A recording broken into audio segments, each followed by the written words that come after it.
दर्शन और शिक्षा में हम लोग सारे टॉपिक्स पढ़ चुके हैं।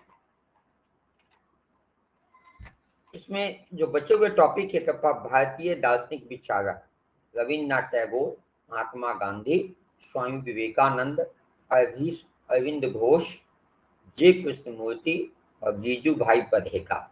इसके अतिरिक्त पाश्चात्य विचारक प्लेटो, रूसो और डीबी।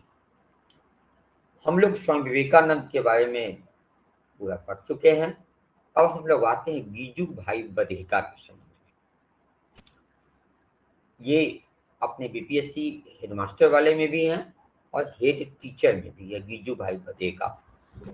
गिजू भाई के शैक्षिक विचार एवं प्राथमिक शिक्षा के संदर्भ में इनकी क्या प्रासंगिकता है? शिक्षा मानव में सद एवं असद का विवेक उत्पन्न करती है। वह हमें सहिष्णुता का जगत को कुछ देने की सामर्थ्य उत्पन्न करता है। शिक्षा हमें इस योग्य बनाती है कि हम अपने वैयक्तिक एवं सामाजिक उत्तरदायित्वों का सफलतापूर्वक निष्पादन करें। शिक्षा के संदर्भ में एपिक्टेटस ने कहा है कि राष्ट्र की सर्वोच्च सेवा यह है कि ऊंचे ऊंचे भवनों का निर्माण करने के बजाय नागरिकों के चरित्र का उच्चीकरण किया जाए। दासता के बंधनों में जकड़े नागरिक ऊंची ऊंची अट्टालिकाओं में वास करें, उससे अच्छा है कि उच्च आदर्शों से अनप्रणित निर्धन नागरिक घास फूस की जगह झोपड़ियों में रहे। यानी वह झोपड़िया में रहे लेकिन उसके आदर्श ऊंचे हों, उनके चरित्र ऊंचे हों, उनका मोरल ऊंचा हो। बच्चों के हितकर शिक्षा व्यवस्था वह है जिसमें शिक्षक धैर्यपूर्वक बच्चों की समस्याओं को सुनकर धैर्य और कोमलता पूर्वक उनका उत्तर दें, बच्चों के स्तर के अनुरूप प्रश्न पूछें और पुनः उनका समाधान प्रस्तुत करें। तभी शिक्षा एक सशक्त माध्यम के रूप में उभरेगी और समाज में व्याप्त विसंगतियां समाप्त होंगी। शिक्षा में नित्य नए नवाचारों ने चुनौतियां दी हैं, अतः इन चुनौतियों को स्वीकार करते हुए शिक्षक को ऐसी भूमिका अदा करनी है जिससे कि बालक स्वयं ही विद्यालय की ओर खींचा चलाए। ठीक है। सैद्धांतिक पृष्ठभूमि क्या थी? हम भारत के अग्रणी बाल शिक्षा शास्त्री गिजू भाई बधेका का जन्म 15 नवंबर 1885 को गुजरात के चित्तल सौराष्ट्र में हुआ था। इनके पिता भगवान दास जी बधेका और माता कशीबा काफी धार्मिक विचार के थे। गिजू भाई पर भी माता पिता के धार्मिक विचारों का स्पष्ट प्रभाव पड़ा। 5 वर्ष की आयु में इन्हें पढ़ने के लिए भतलथीपुर की प्राथमिक शाला में भेजा गया। यहाँ विद्यालय का वातावरण बाल के सापेक्ष नहीं था। इनका प्रभाव गिजू भाई पर पड़ा। उन्होंने बड़े होने पर प्राथमिक विद्यालय के दृश्यों को अपने शब्दों में बांधा। बच्चों की वात्सल्यता इन्हें इतनी प्रिय थी कि उन्हें अपने वकालत जैसे व्यवसाय को छोड़कर बाल शिक्षण के क्षेत्र में सक्रिय हो गए। उन्होंने अपने शिष्यों से कहा, मेरे छात्रों को मेरा आदेश है कि घोड़ों के स्तबल जैसी धूल भरी इन शालाओं को जमींदोज कर दो। मारपीट व भय दिखाने वाले इन बाल कत्लखानों की नींवों को बारूद भर कर उड़ा दो, इसे नेस्तनाबूद कर दो। इस प्रकार गिजू भाई बालकों की स्वतंत्रता के प्रबल समर्थक थे। उनका मानना था कि बालकों को पूरी स्वतंत्रता देकर ही उन्हें शिक्षित किया जा सकता है। बालक अपना स्वतंत्र व्यक्तित्व है। अपनी इच्छाओं, वृत्तियों एवं सही गलतों के निर्णयों को बच्चों पर लादने से भयंकर परिणाम सामने आ सकते हैं। उनकी रचनाएं एवं शैक्षिक विचार क्या थे? दीवा स्वप्न 1999 सबसे प्रमुख पुस्तक थे इनका। मॉन्टेसरी पद्धति 1999। मॉन्टेसरी पद्धति इन्होंने विकसित नहीं की थी लेकिन इस पर इन्होंने किताब लिखा। प्राथमिक विद्यालय में भाषा शिक्षा 2001 में। प्राथमिक विद्यालय की शिक्षा पद्धतियां 2001 में। माता पिता से 2004 में। ऐसे हो शिक्षक 2001 में। बाल शिक्षण जैसा मैंने समझा 2005 में। प्राथमिक विद्यालय में व्यावसायिक शिक्षा 2001 में। कथा कहानी 2000 के अंतर्गत स्थापित है। इसके अतिरिक्त चलते फिरते शिक्षा 2006 में। माँ बाप बनना कठिन है 2004 में। माता पिता की माथा पच्ची 2003 में। शिक्षकों से 2003 में। आदि रचनाओं ने भी इनके विचारों पर प्रकाश डाला है। गिजू भाई के जीवन पर सर्वाधिक प्रभाव मॉन्टेसरी पद्धति पर पड़ा। मॉन्टेसरी बच्चे क्लास के लिए इसे प्राथमिक शिक्षा पर विशेष जोर दिया है।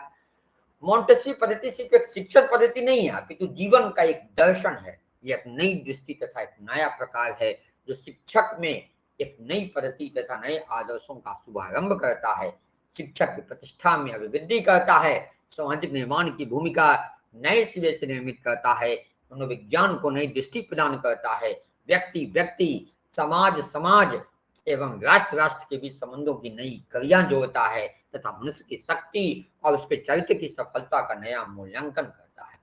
दिवा स्वप्न गिजू भाई के जीवनीय जीवन और उनके सच्चों अनुभवों का निचोड़ है, जिसके माध्यम से उनकी कल्पना को मूर्त रूप दिया गया है और प्रारंभिक शिक्षा के नवीकरण की परिकल्पना को सार्थक किया गया है।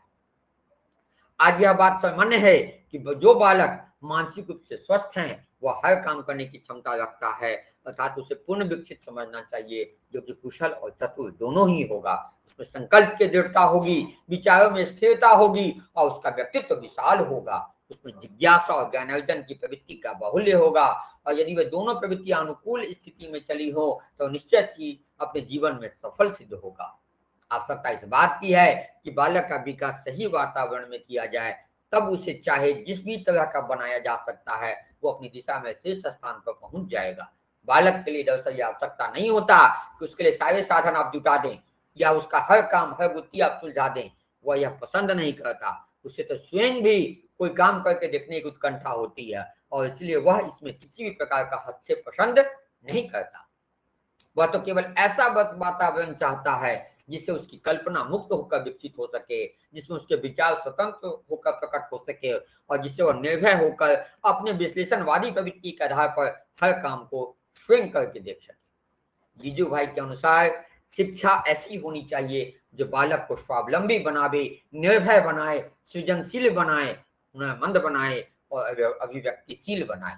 उनकी दृढ़ मान्यता थी कि बाल विकास के अवलोकन की कोशिश तथा प्रबंध में बालकों का शिक्षण प्रबंध भी स्वतः होता जाएगा।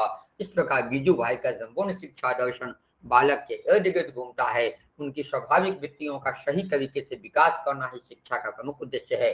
गिजू भाई के शिक्षण का आधार व्याख्यान नहीं, वार्तालाप था। वह बालकों को खेल पद्धति द्वारा पढ़ाते हुए, गाना गाते हुए कार्य करना, वाद्य यंत्र बजाकर नृत्य करते हुए, कहानी लिखवाकर, नाटक करके, बागवानी द्वारा, प्रकृति के निरीक्षण द्वारा, स्वतंत्र भ्रमण कराते हुए ज्ञान प्रदान करते थे। उनका मानना था इस प्रकार से प्राप्त किया गया ज्ञान अस्थायी होता है और बालक का पूर्ण रूपेण सर्वांगीण और भावात्मक विकास होता है। वर्तमान समय भी निरंतर ऐसे शोध हो रहे हैं जिसके अंतर्गत शिक्षण में वार्तालाप की प्रासंगिकता को प्रतिस्थापित किया जा रहा है। पूर्ण रूप से देखा जाए तो गिजू भाई के शैक्षिक प्रणाली की विशेषता जो आती है कि बालकों के व्यक्ति विकास को महत्व दिया गया है, बालकों में सृजनात्मक क्षमता के विकास को महत्व दिया गया है। यह स्वाभाविकता पर आधारित न कि कृत्रिमता पर। अनुशासन के लिए स्वक्रिया एवं स्वप्रेरणा का होना आवश्यक, न कि भय और दंड का। लिखने पढ़ने की अनोखी पद्धति का विकास तथा स्वशिक्षा को महत्व दिया गया है। सामाजिकता तथा व्यवहारिकता के विकास पर बल दिया गया है।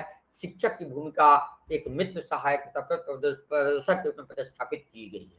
अब एक प्राथमिक शिक्षा में शिक्षण विधियां इनकी क्या थी, तो प्राथमिक शिक्षा का विकास तो सरकार द्वारा अनेक प्रयास किए जा रहे हैं, लेकिन इसके बावजूद भी वह प्रयास सफल नहीं हुआ है। लेकिन आज जो भी प्रयास है वह प्रयास गिजू भाई बधेका का जो भी कृति है उन कृति के आधार पर सरकार जिस कृति को मान रही है और उसके हिसाब से शिक्षा को सामान्यीकरण करने की कोशिश की जा रही है, जो पाठ्य वस्तु से हटा करके एक सामान्य व्यवहारिक प्रक्रिया द्वारा शिक्षा को आगे बढ़ाया जाए। गिजू भाई बधेका के लिए इतना ही। अगली क्लास में, अगले वीडियो में हम लोग किसी और